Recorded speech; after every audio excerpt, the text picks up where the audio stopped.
Bunch of malarkey, Biden dismisses GOP bribery allegations. President Joe Biden dismissed as malarkey a House GOP accusation that he was involved in a multi-million-dollar bribery scheme on Thursday. "Where's the money?" Biden said in response to a shouted question from a reporter after his news conference with British Prime Minister Rishi Sunak. "I'm joking.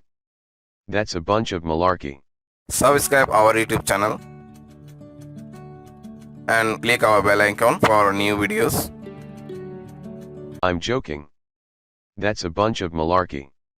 The question came after members of the House Oversight and Accountability Committee had their first chance Thursday to review an FBI investigative document.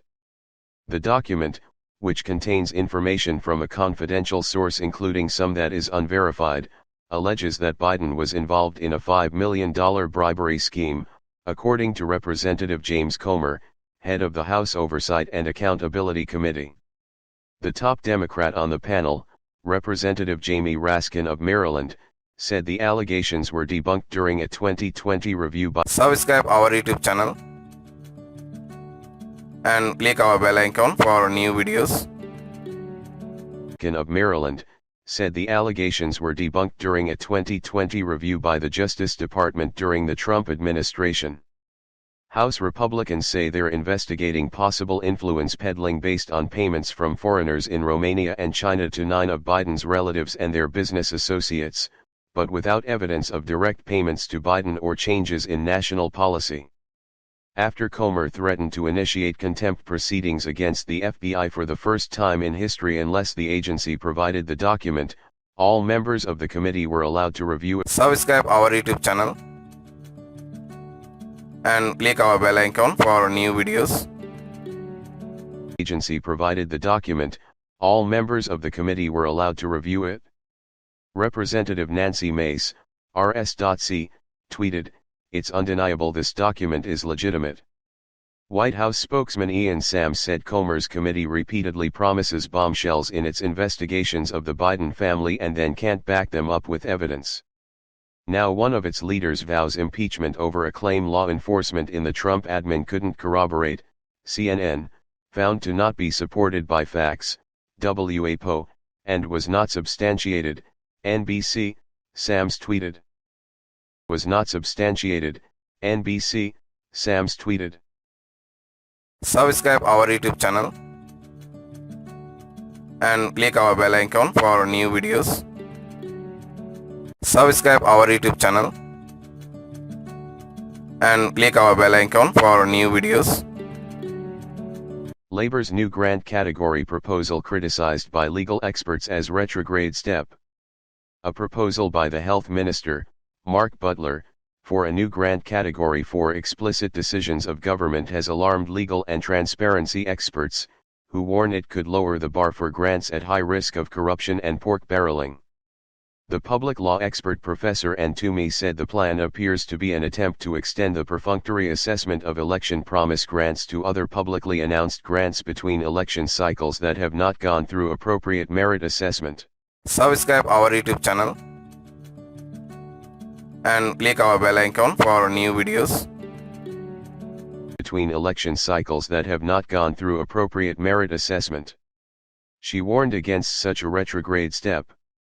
The proposal is revealed in an Australian National Audit Office report on the Morrison government's $2 billion Community Health and Hospital Program, CHHP, which found the health department deliberately breached Commonwealth grant guidelines to deliver grants promised before the 2019 election.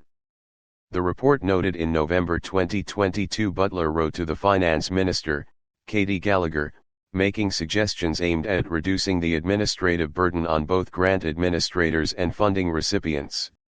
In the letter, seen by 24newsread.blogspot.com Australia, Butler proposed developing a specific category of grant under the Commonwealth rules to support timely delivery of published and explicit decisions of government.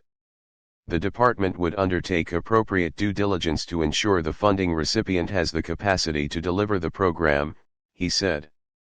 Toomey said that reducing unnecessary administration must not be used to remove checks that are necessary to ensure that grants are distributed fairly and in the public interest. Subscribe our YouTube channel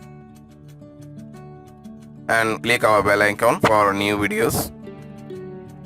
That reducing unnecessary administration must not be used to remove checks that are necessary to ensure that grants are distributed fairly and in the public interest, rather than for party political purposes or the private benefit of others.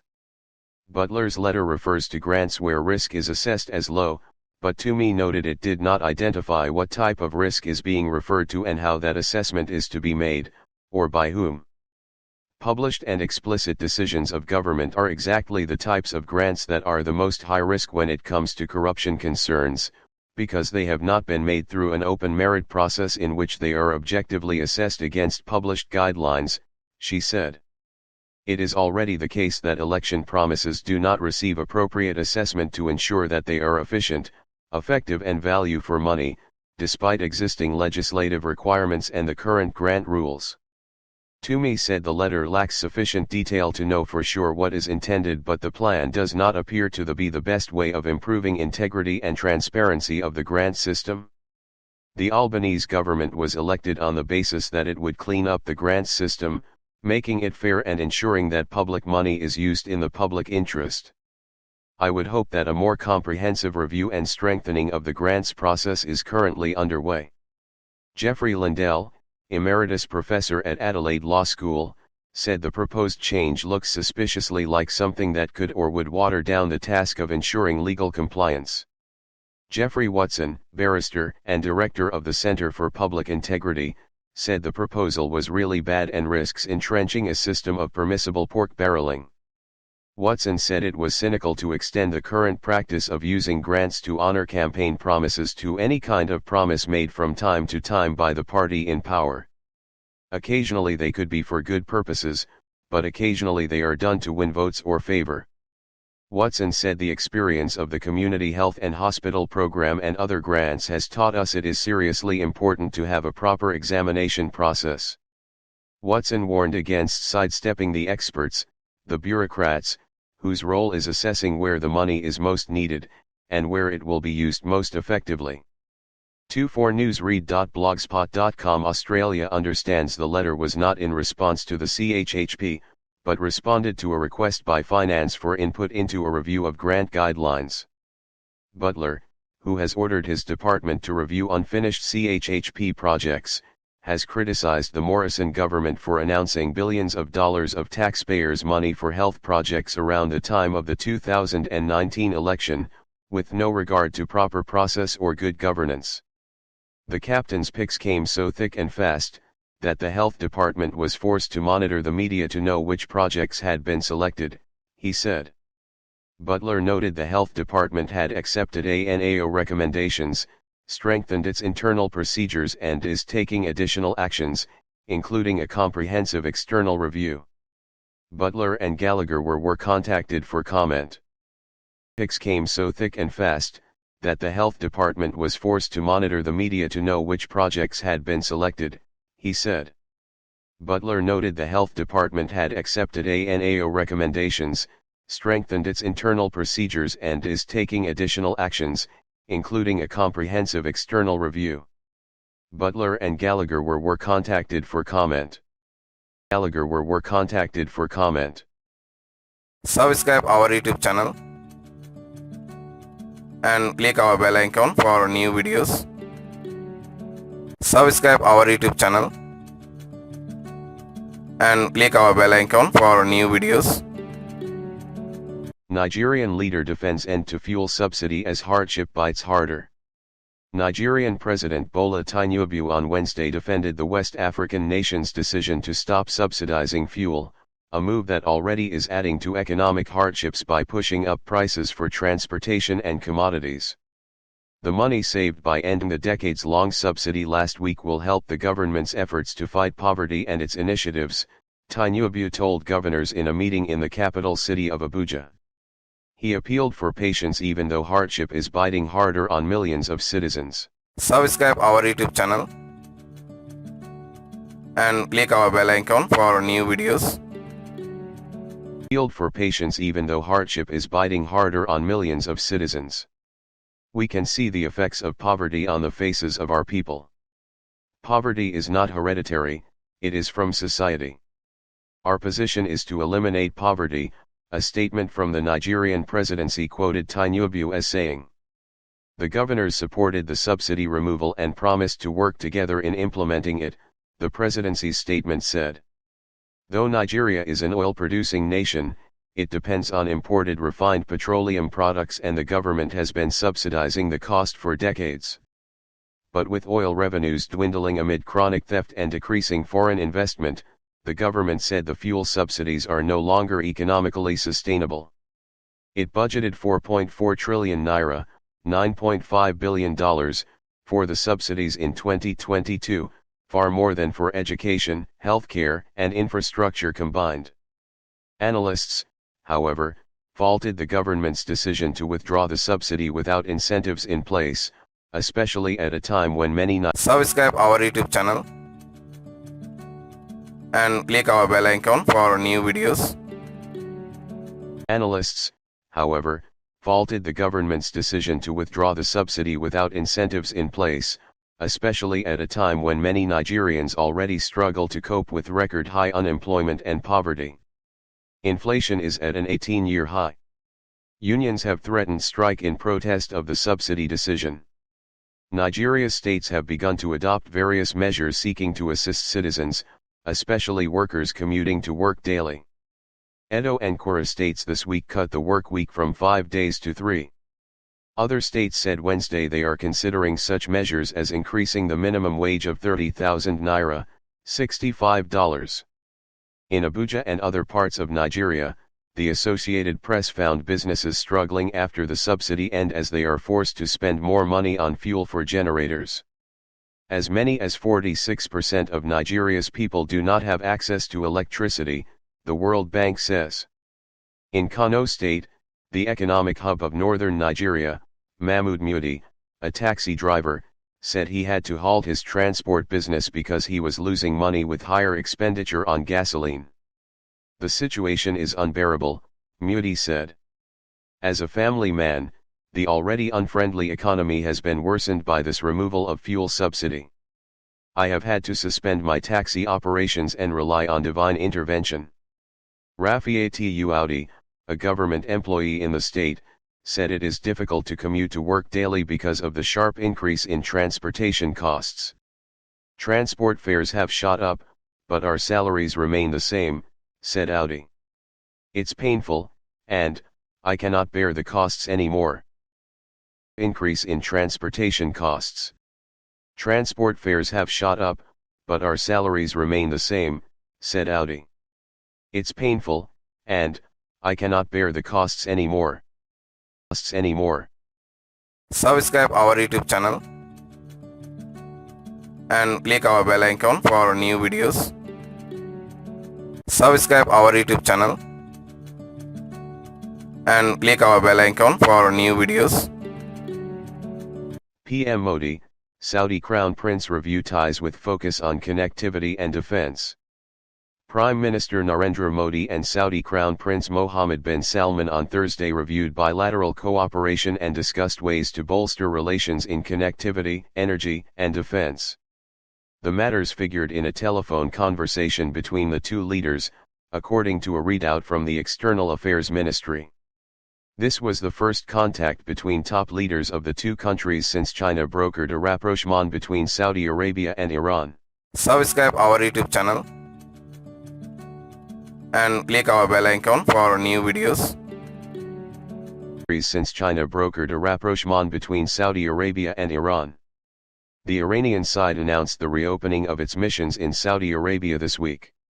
The leaders reviewed a number of issues of bilateral cooperation and exchanged views on various multilateral and global issues of mutual interest, the readout said. Spoke to Saudi Arabia's Crown Prince and PMHRH Prince Mohammed bin Salman.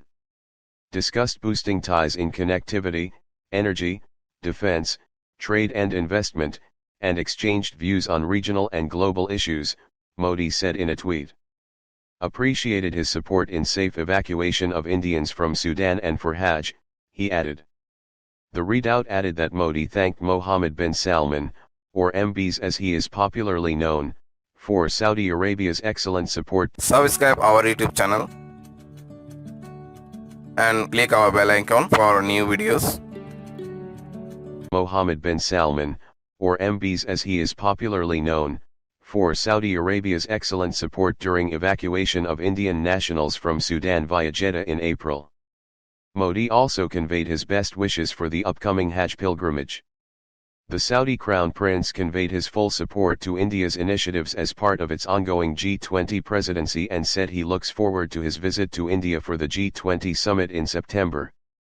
The two leaders agreed to remain in touch, the readout said.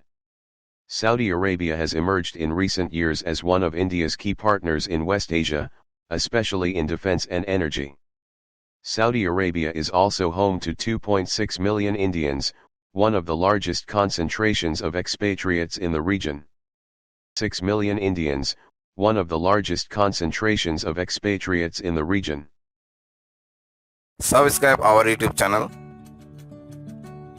and click our bell icon for new videos.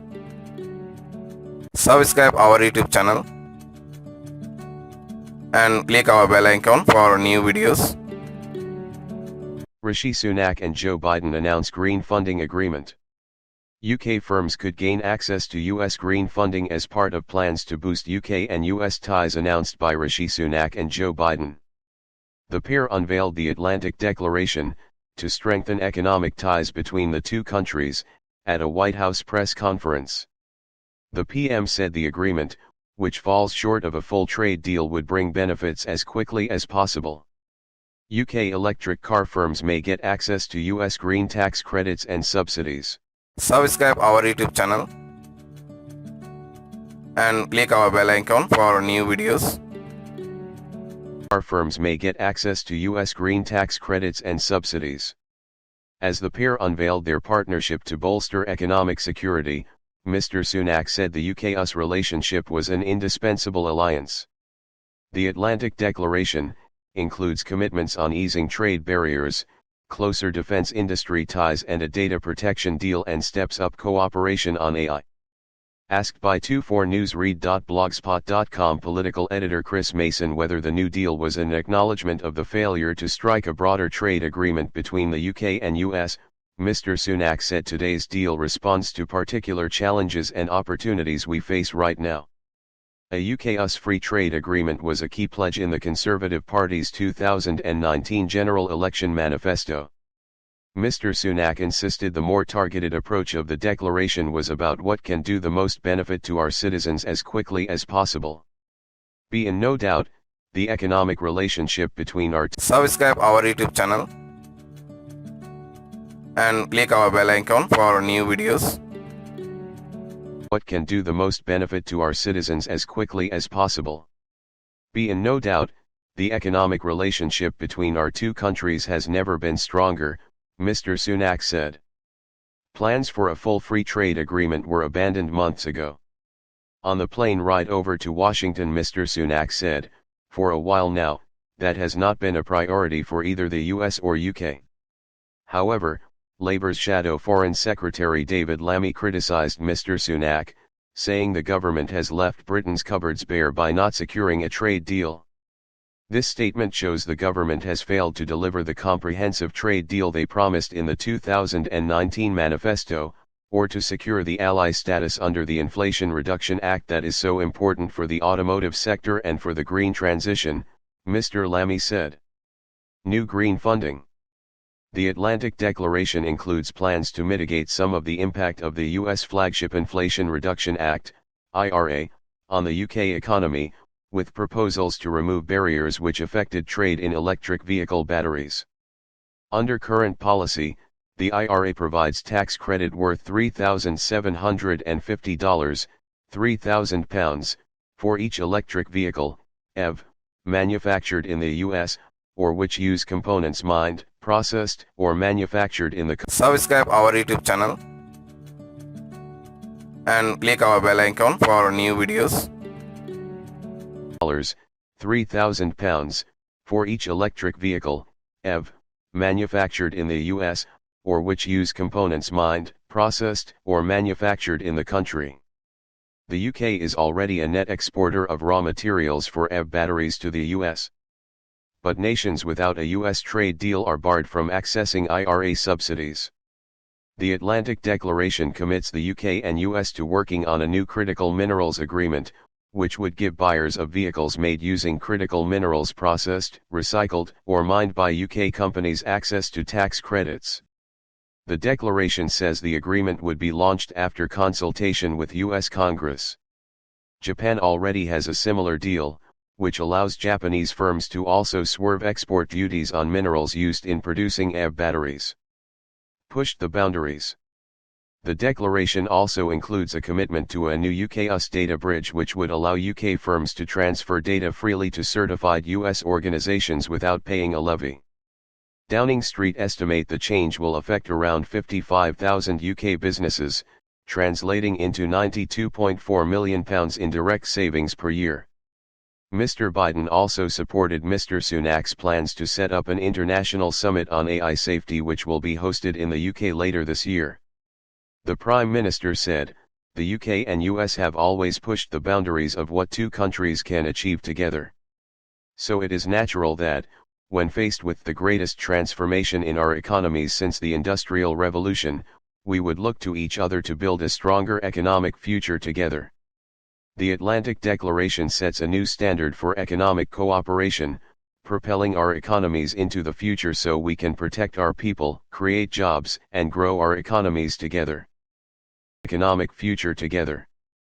The Atlantic Declaration sets a new standard for economic cooperation, propelling our economies into the future so we can protect our people, create jobs, and grow our economies together.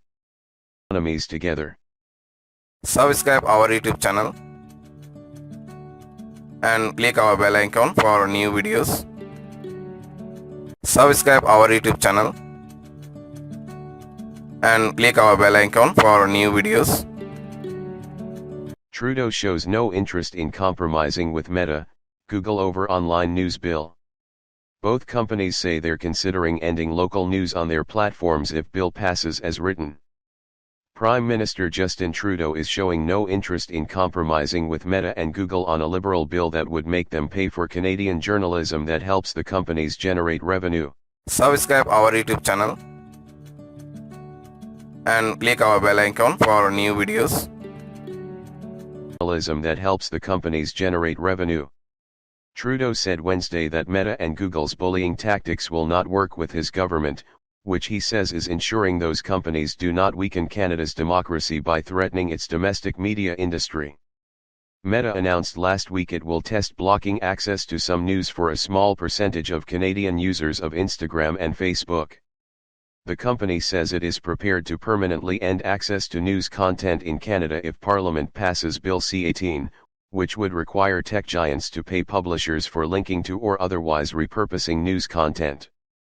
Google ran a similar test earlier this year, restricting access to news on its search engine for less than 4% of its Canadian users. It says it is looking for a compromise with the Liberal government. The fact that these internet giants would rather cut off Canadians' access to local news than pay their fair share is a real problem, and now they're resorting to bullying tactics to try and get their way.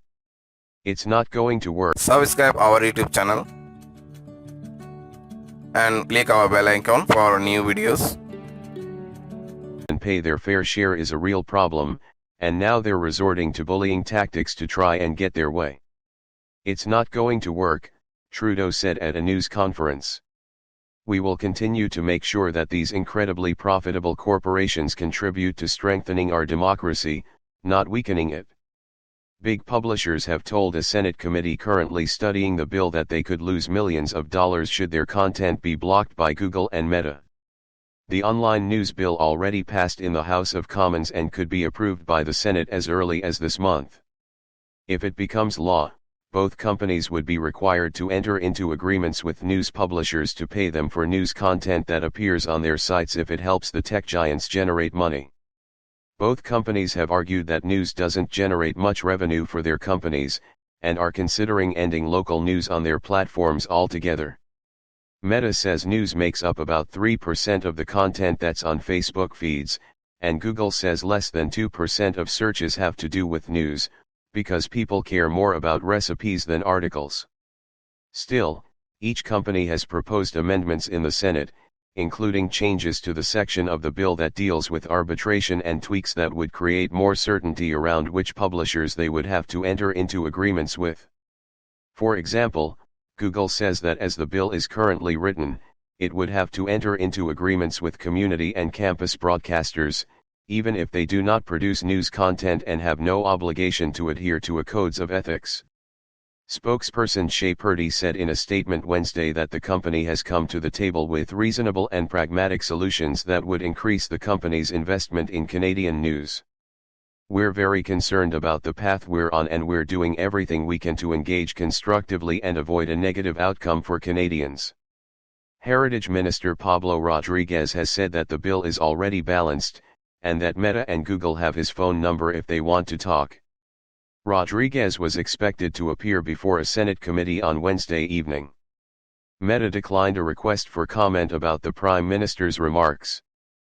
Rodriguez has said that the bill is already balanced, and that Meta and Google have his phone number if they want to talk.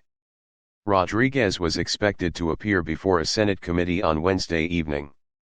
Meta declined a request for comment about the Prime Minister's remarks. Prime Minister's remarks. Subscribe our YouTube channel and click our bell icon for new videos. Subscribe our YouTube channel and click our bell icon for new videos.